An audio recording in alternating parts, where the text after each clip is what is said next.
বন্ধুরা আপনারা দেখুন আমি মাছটা ধুয়ে বন্ধুরা আপনারা দেখুন আমি আজকে ইলিশ মাছ রান্না করব। মাছটা ধুয়ে নুন হলুদ মাখায় রেখে দিলাম, সর্ষা কাঁচা লঙ্কা নুন দিয়ে সর্ষাটা বাটছি, সঙ্গে সঙ্গে সঙ্গে হবে প্রচুর লতি। এই দেখুন আমি সর্ষাটা বাটছি।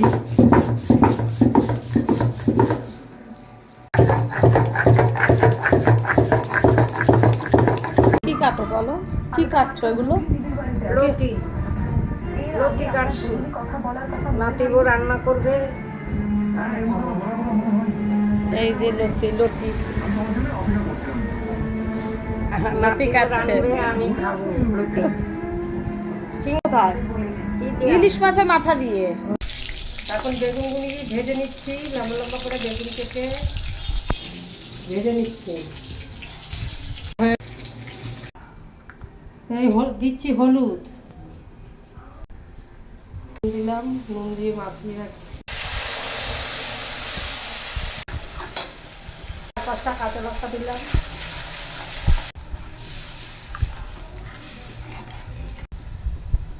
এবার কাঁচা মাছগুলো এখানে দিয়ে দেওয়া হচ্ছে। মাছটা এখানে না ভেজেই ঝোলটা ফুটতেই মাছগুলোকে, কাঁচা মাছগুলোকে দিয়ে দেওয়া হয়েছে। হয়ে গেছে, সামান্য একটু তেল ছিটিয়ে দেবো।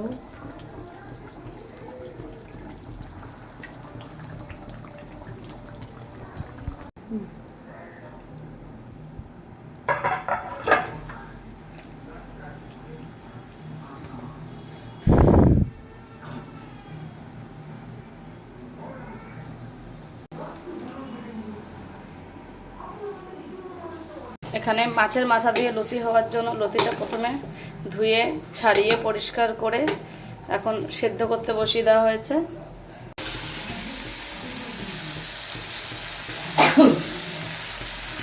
পেঁয়াজ সোমবার দিয়েছি, হলুদ কাঁচা লঙ্কা দিয়ে লতিটা এখানে একবারে মাছের মাথাটাও ভেজে দেওয়া হয়ে যাবে। টেস্ট করি কেমন রান্না করেছে। খুব গরম, দারুণ হয়েছে। এমনিতে আমার শাশুড়ি খুব ভালো রান্না করে, খুব ভালো হয়েছে। লতিটা নুন ফুন একদম পারফেক্ট। তো কেমন লাগলো তোমাদের জানিও, আর আমাদের পাশে থেকো। তো টাটা, আজকের মতো দেখা হবে পরের ভিডিওতে।